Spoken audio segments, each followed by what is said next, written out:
천하의 영웅호걸이나 절세 가인들도 뛰어넘지 못한 큰 벽이 하나 있습니다. 그건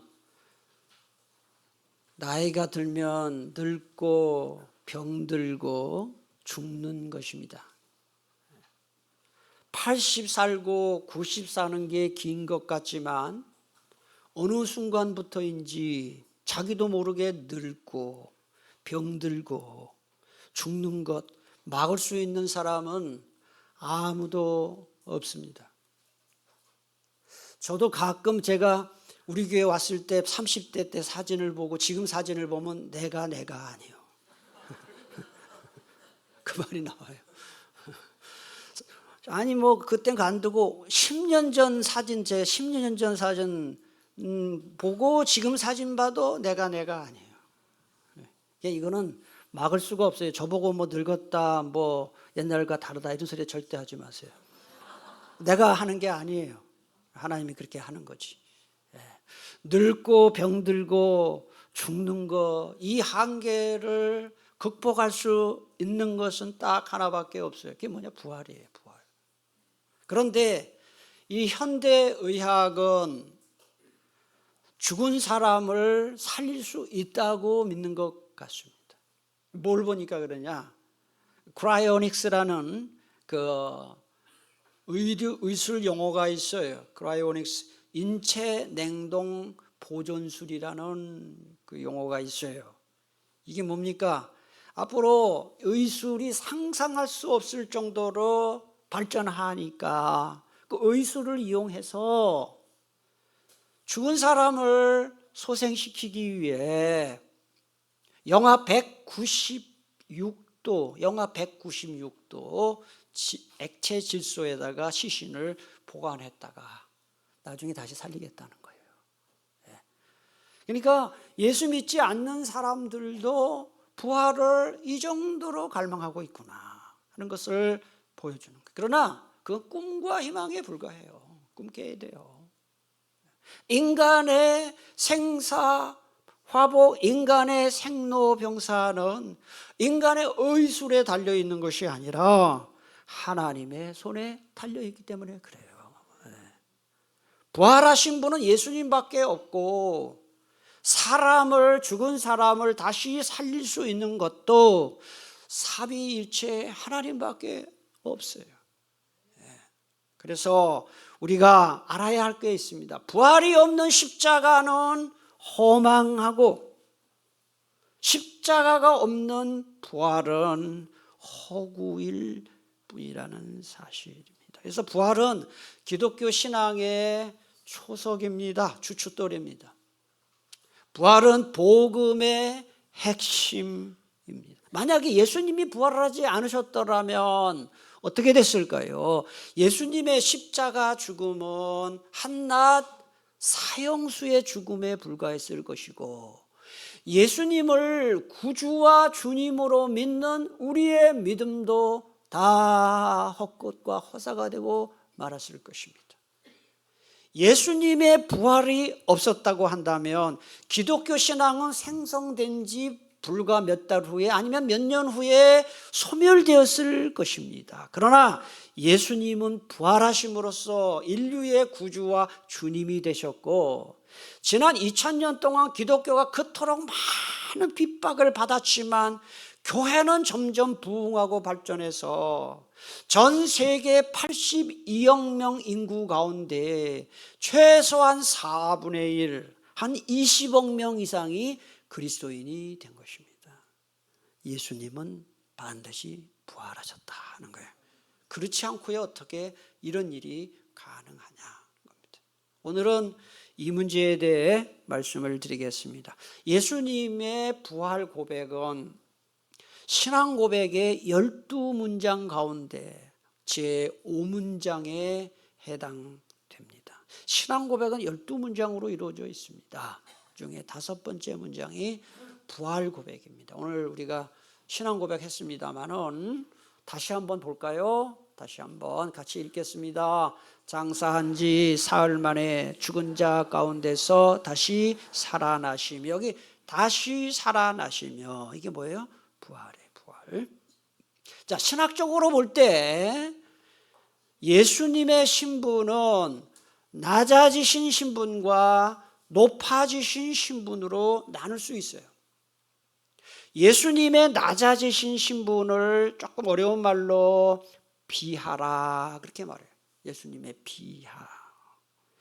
예수님의 높아지신 신분은 예수님의 승귀 이렇게 말해요.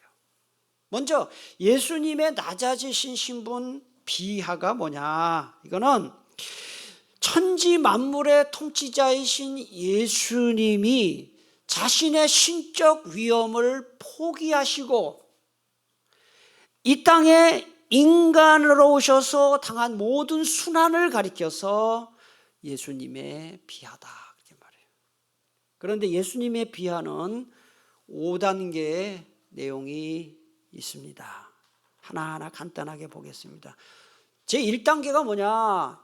예수님이 인간으로 오셨다. 성육신. 두 번째, 고난받으심. 세 번째, 십자가에 못 박혀 돌아가심.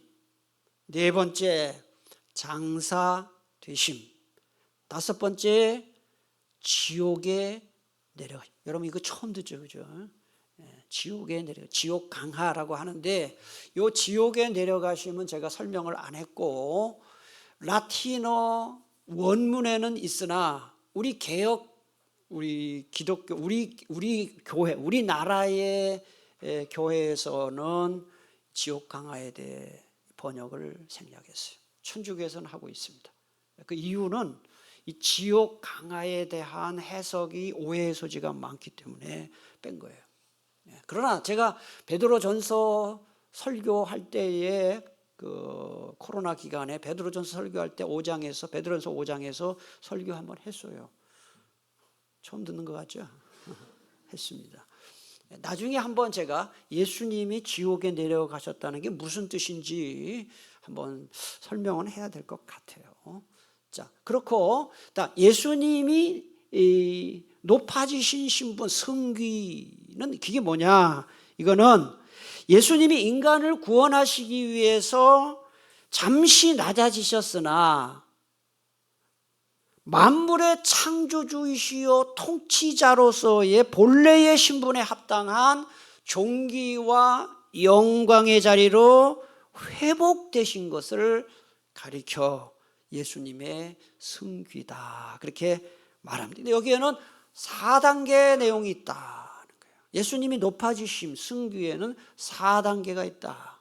자, 제 1단계는 부활, 2단계 성천, 3단계 성부 하나님의 우편에 앉으심, 정좌, 좌정 이렇게 말하죠. 좌정. 그 다음에 마지막 네 번째로는 최후 심판을 위해서 재림하심. 이렇게 네 단계를 예수님의 승귀다. 자, 앞을 보세요. 간단하게 제가 두 글자로 다시 한번 정리하겠습니다. 저럼 죄송합니다. 따라합시다. 부활, 성천, 좌정, 재림. 이게 예수님이 높아지신 4단계다 그렇게 말합니다. 따라서 오늘 우리가 함께 여러분과 살펴보는 부활은 예수님의 높아지신 신분 승귀의 첫 번째 단계다 하는 거예요. 그리고 예수님이 높아지신 이 부활, 승천, 좌정, 재림 가운데 부활과 승천은 과거에 이미 일어난 일이에요. 그렇죠? 그리고 예수님이 성부 하나님의 보좌 우편에 좌정하신 것은 현재 진행형이에요. 예수님이 지금 하나님 보좌 우편에 앉아서 뭐하고 계실까? 니들 잘하나 못하나 보자 이러고 계실까? 뭐하고 계실까요? 우리를 위해서 기도하고 계신다는 거예요. 우리를 위해 기도하고 계셔. 그리고 천국을 준비하고 계신다. 이 두 가지를 하시는 거예요.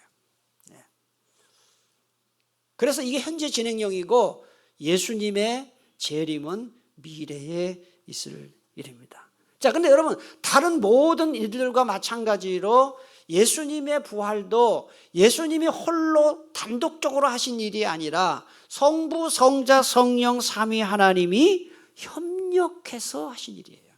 자, 이걸 성경 구절을 몇 군데 말씀드리겠습니다. 먼저 성부께서 예수님의 부활에 협력하셨다 하는 성경 구절이 베드로전서 1장 3절 앞에 한번 화면을 잘 보세요. 우리 주 예수 그리스도의 누굽니까? 아버지 하나님을 찬송한다. 왜? 그의 많으신 긍휼대로 예수 그리스도를 죽은 자 가운데서 어떻게 따랐나요? 부활하게 하셨다 그랬어요. 성부께서 예수님을 부활하게 하셨다.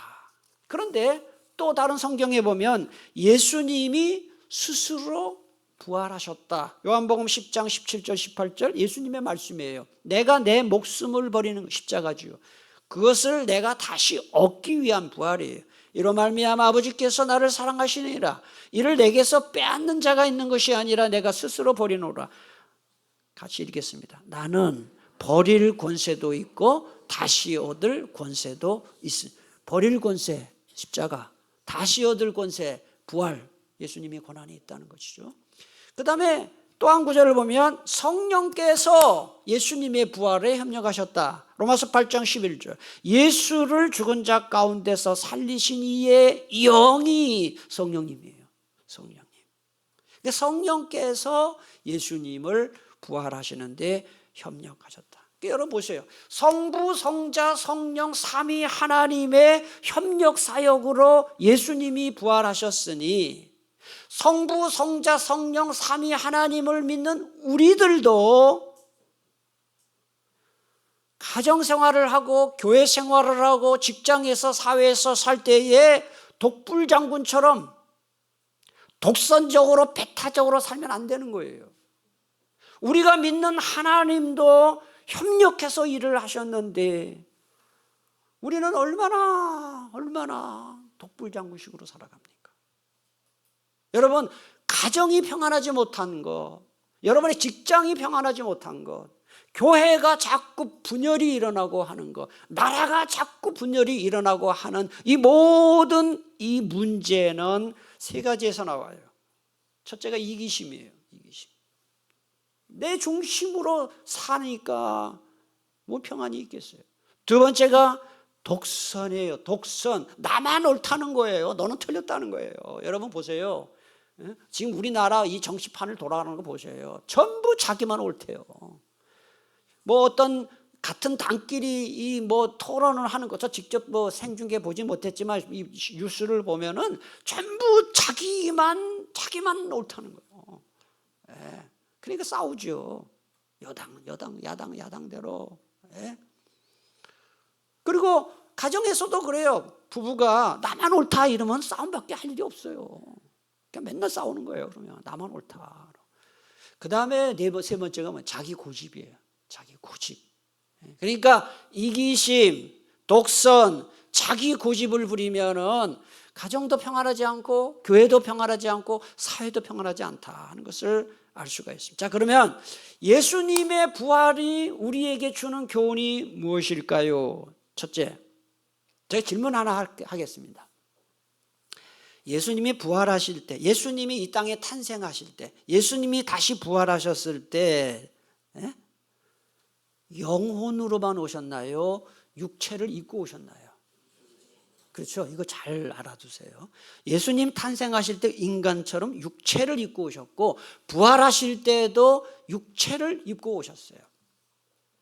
특히 부활하실 때도 우리 생각 같으면 십자가에 못 박혀 돌아가신 그 육체가 얼마나 천박해진 육체 아니에요? 그런데 다시 육체를 입고 부활하셨어요. 이게 우리에게 주는 메시지가 뭐냐?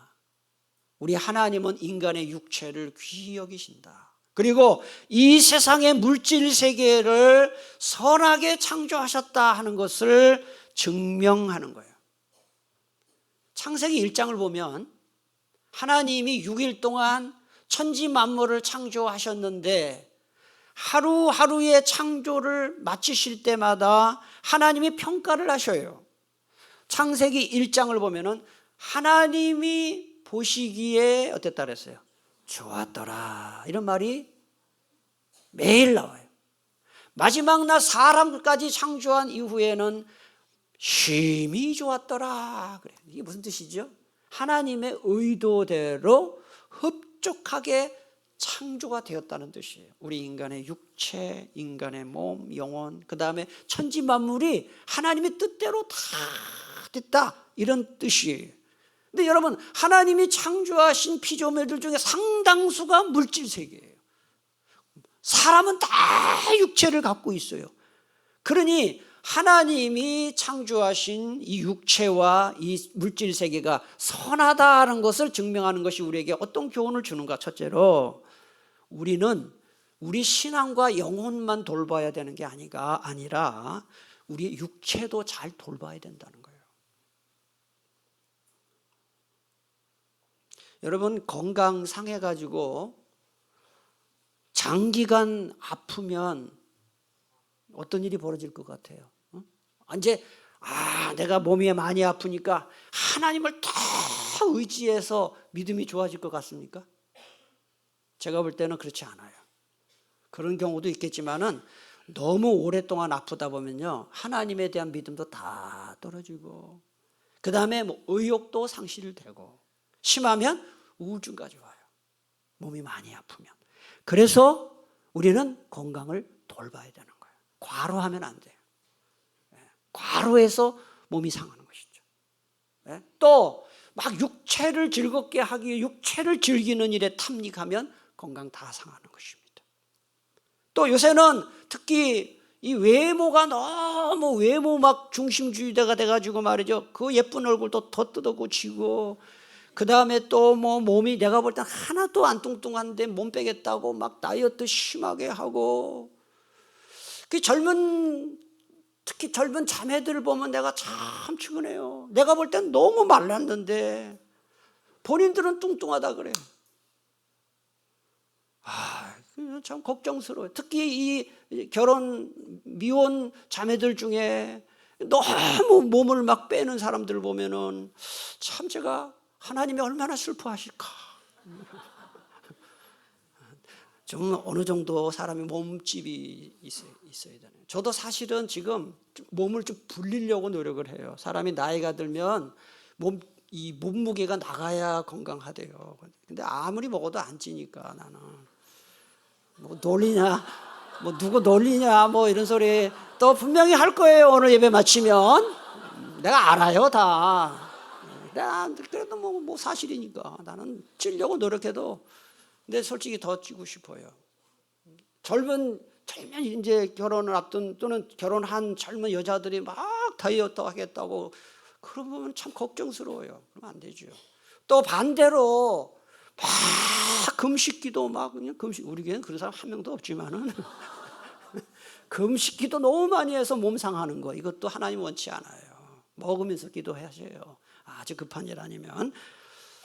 그리고 우리가 건강하겠다고 소식을 하고 규칙적으로 운동을 하고 그 다음에 절제 생활을 하는 것은 건강에 도움이 되는 건 맞죠. 저도 소식을 해요. 그래서 지금까지 건강한 거예요. 근데 여러분 잘 보세요. 소식하고 규칙적으로 운동하고 절제 생활을 한다고 건강하냐? 또 그렇지도 않아요. 여러분, 인생을 오래 사신 분들은 알아요. 어제도 제가 효도잔치 때 그 얘기했어요. 사람이 마음이 편해야 건강할 수가 있어요. 마음이 편해요. 그런데 이 마음이 편하다, 그걸 신앙적인 용어로 평안이라고 하는데, 마음이 편해야 건강한데 내가 마음 편하게 살아야지 결심해서 되나요? 안 돼요. 마음의 평강은 하나님이 주시는 거예요. 그래서 신앙생활을 잘하면 육체도 건강해져요.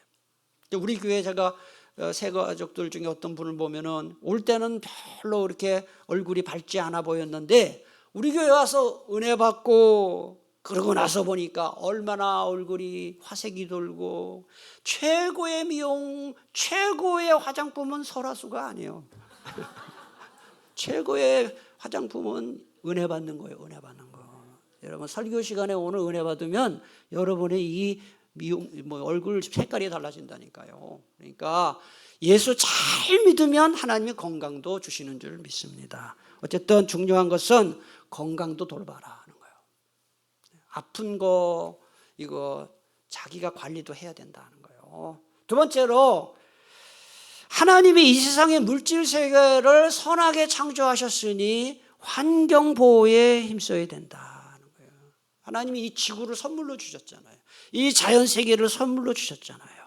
여러분, 귀한 사람에게 선물을 받으면 어떻게 하나요? 그 선물을 거의 간직하잖아요. 저도 가끔 귀한 선물을 받으면 그거를 딱 내가 좋은 곳에 자주 보면서 이게 누가 주셨지 하고 그분을 생각해요. 귀한 사람한테 선물을 받았는데 그걸 받자마자 쓰레기통에 갖다 버리는 사람이 있나요? 없잖아요.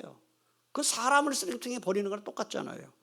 그럼 하나님이 우리에게 이 환경, 지구라는 환경을 주시고 이 자연 세계를 선물로 주신 하나님을 귀하게 여기는 건 그 방법이 뭡니까? 환경을 보호하는 것입니다. 하나님을 사랑한다면 환경을 보호하셔야 돼요. 그래서 일회용품 가능하면 많이 쓰지 마시고요. 우리 요새 우리 아파트도 보니까 이 재활용을 참 잘해요. 재활용을. 제가 일본에 여러 번 갔다 왔잖아요.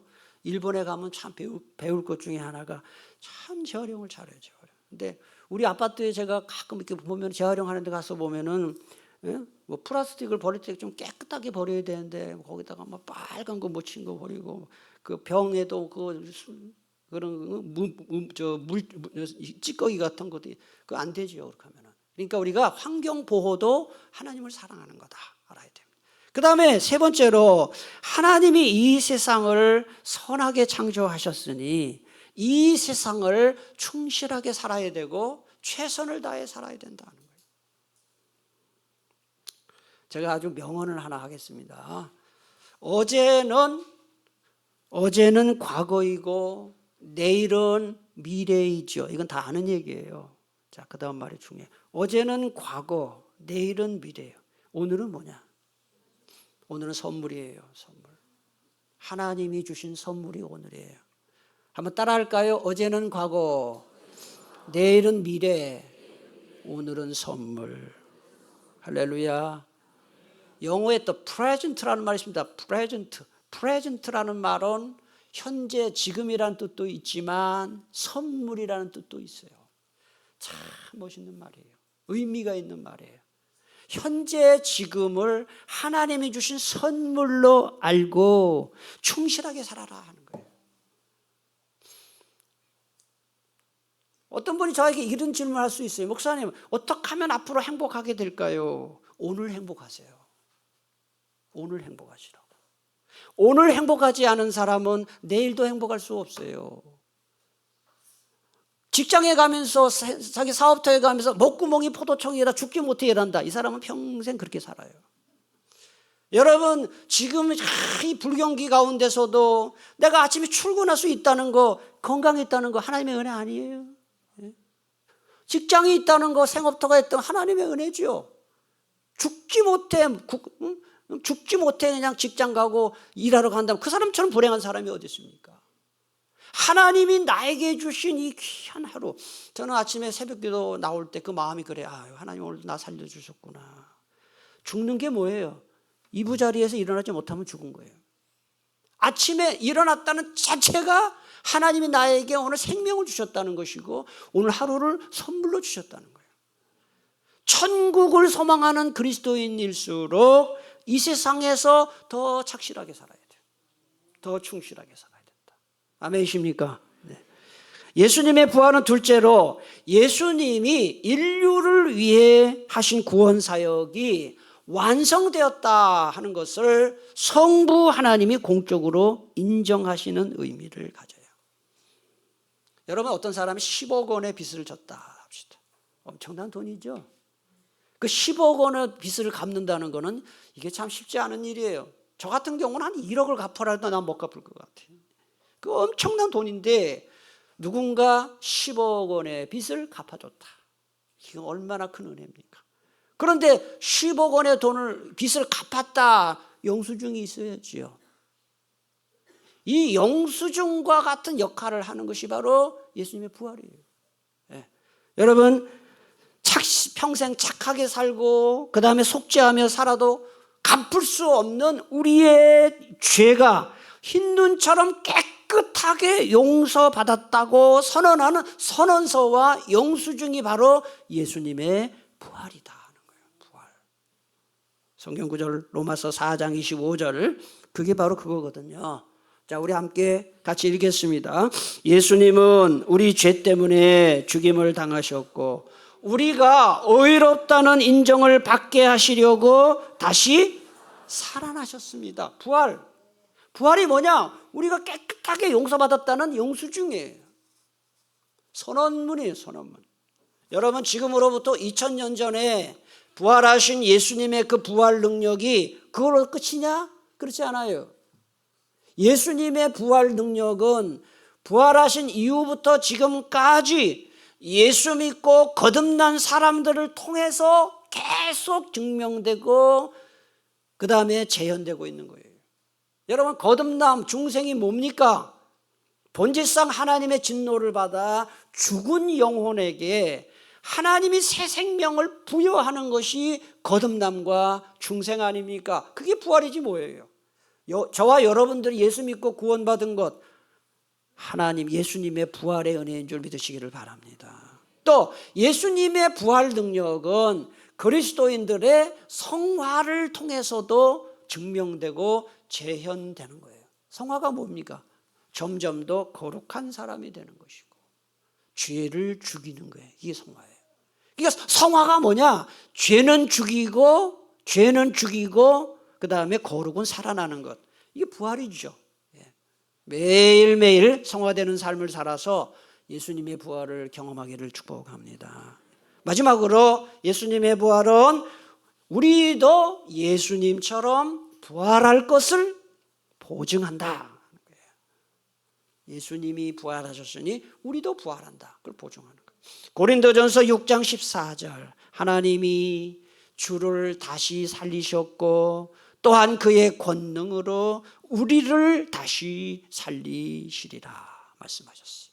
고린도전서 15장 20절 51절 52절 그러나 이제 그리스도께서 죽은 자 가운데서 다시 살아나서 잠자는 자들의 첫 열매가 되셨도다. 그 다음 잘 보세요. 우리가 어떻게 될 것인지. 보라 내가 너희에게 비밀을 말하노니. 다 같이 읽겠습니다.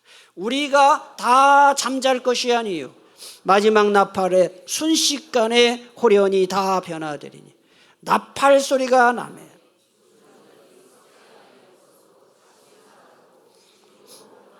다시 살아난다. 우리도 살아난다. 예수님이 부활했으니 우리도 다시 산다. 그렇게 말씀하고 있습니다. 여러분 그리스 로마 신화라고 많이 들어보셨을 거예요. 내용을 뭐 잘 읽지는 않았겠지만 많이 들어봤을 거예요. 그리스 로마 신화가 아주 유명합니다. 서양의 문화를 이해하려면 그리스 로마 신화를 알아야 되거든요. 근데 거기 보면은 신들이 많이 나와요. 잘 들어보세요. 이게 중요한 얘기를 하는 겁니다. 거기 신들이 많이 나와요. 그래서 제가 그걸 다 뭐 말씀드릴 수도 없고 다 알지도 못하고. 근데 대표적인 신이 하늘의 신 우라노스가 나와요. 우라노스. 땅의 신 가이아가 나와요. 사랑의 신 여러분이 잘 아시는 에로스가 나와요. 지혜의 신 아테나. 지혜의 신 아테나. 아테나에서 아테네가 왔죠. 그리스의 수도가 아테네죠. 그 지혜의 신 아테나를 모신 동네예요. 아테나. 그 다음에 죽음의 신이 사나토스, 바다의 신 포세이돈. 다 들어보셨을 거예요. 이런 신들이 나와요. 로마 신화에, 그리스 로마 신화에. 그런데 제가 지금 여러분에게 말씀하고 싶은 것은 이 죽음의 신이 사나토스인데 이 사나토스에 대해서 성경에도 나온다는 사실이에요. 여러분 고대 그리스 문학 중에 가장 오래된 서사시는 호메로스가 쓴 일리아스라는 서사시가 있는데 거기를 읽어보면 죽음의 신 사나토스가 잠의 신 휘프노스와 쌍둥이 형제로 나와요. 자, 죽음의 신과 잠의 신이 쌍둥이다. 이거는 죽음과 잠이 비슷한 성격을 갖고 있다는 것을 보여줘요. 그리스 로마 신화는 굉장히 철학적인 의미가 갖고 있거든요. 그래서 죽음과 잠에 빠지는 것과 죽는 것이 비슷하다 하는 것을 보여주는 것이에요. 그런데 이 죽음의 신 사나토스는 그 사나토스가 가기만 하면 사람들이 다 죽어나가니까 사람들이 다 도망가요. 또 그리스 로마 신들도 사나토스를 싫어해요. 죽음의 신 사나토스에게 희생 제물을 드리고 아무리 정성을 바쳐도 죽음을 쫓아낼 수도 없고 피할 수도 없잖아요. 그런데 이 사나토스 죽음의 신이 맡은 역할, 죽음을 지배하는 역할이 나중에 보면 저승의 영역을 지배하는 하데스라는 신과 그 다음에 죽은 영혼을 싣고 저승의 강을 건너가는 뱃사공 카론에게로 넘어가요.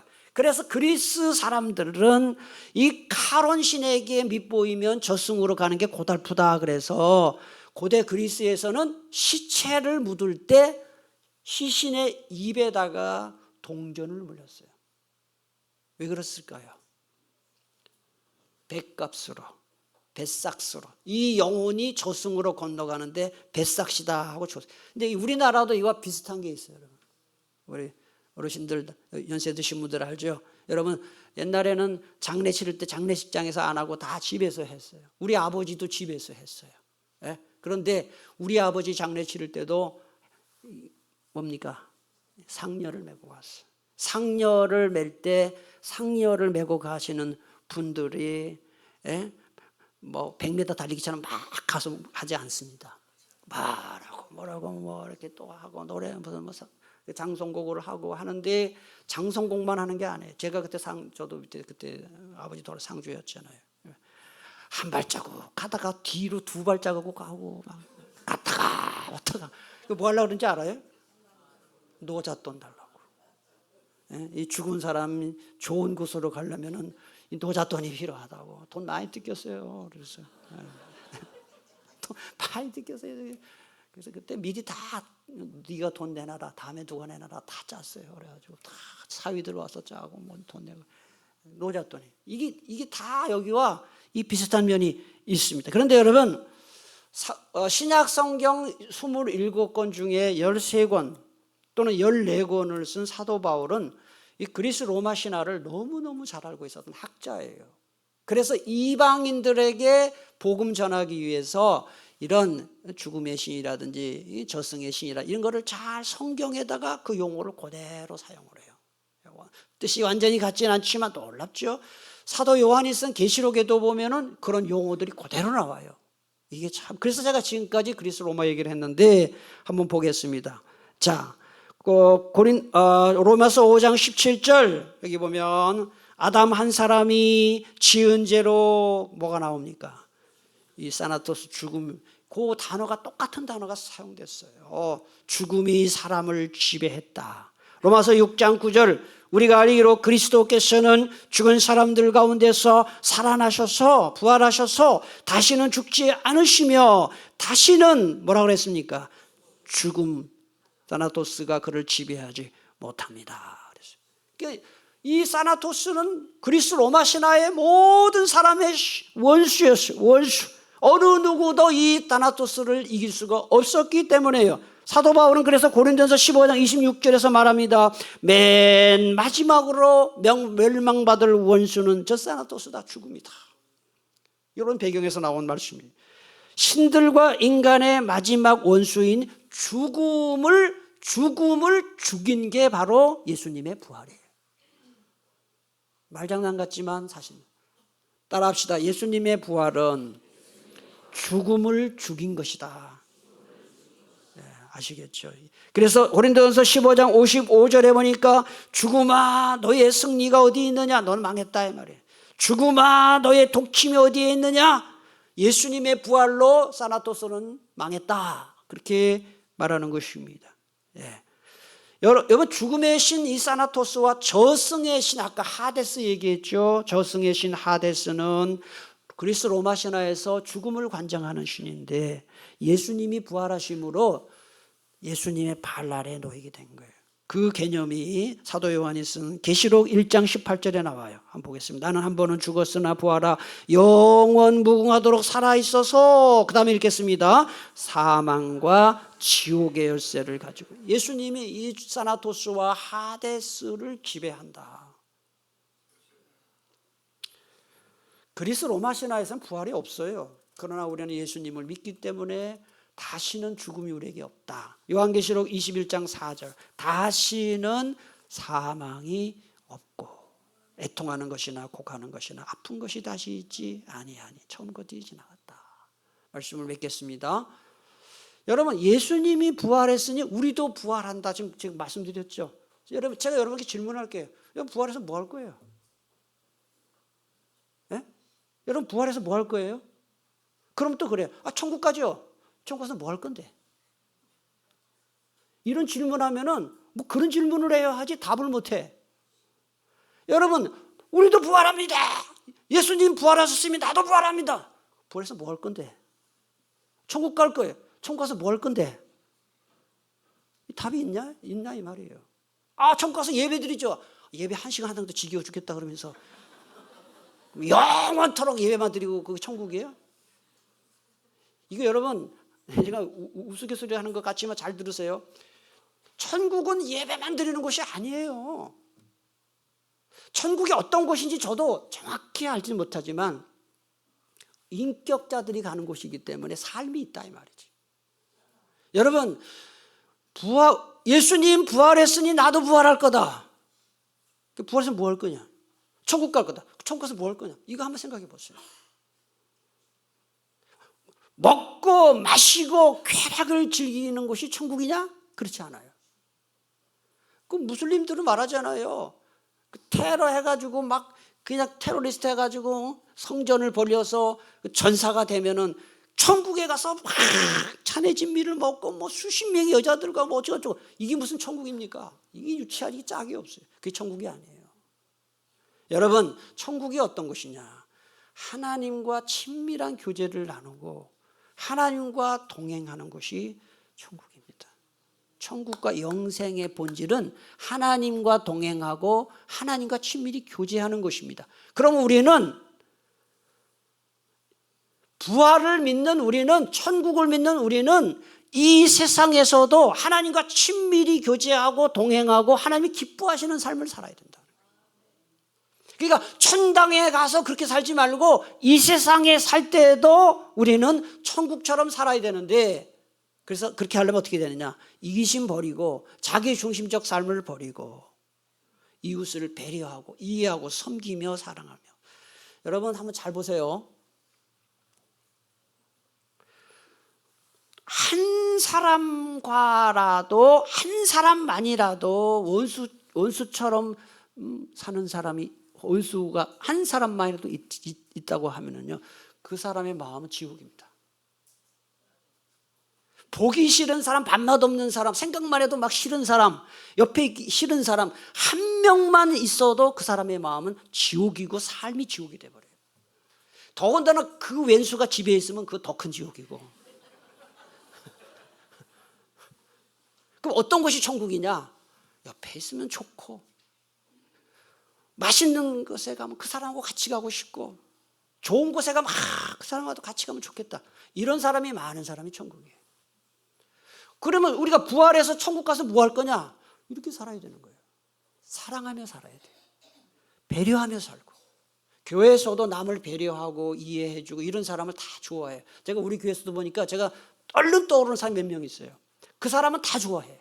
근데 다 좋아하는 사람의 공통점이 뭐냐 하면은 남을 배려해줘요. 잘 섬겨요. 근데 전부 싫다는 사람도 한 몇 명 떠올라요. 근데 그런 사람의 특징이 뭐냐 하면 그냥 남 배려가 없어요. 여러분, 제가 오늘 그냥 웃자고 한 게 아니라 부활해서 뭐 할 겁니까? 천국 가서 뭐 할 겁니까? 지금부터 천국처럼 사시기를 축복합니다. 기도하겠습니다. 하나님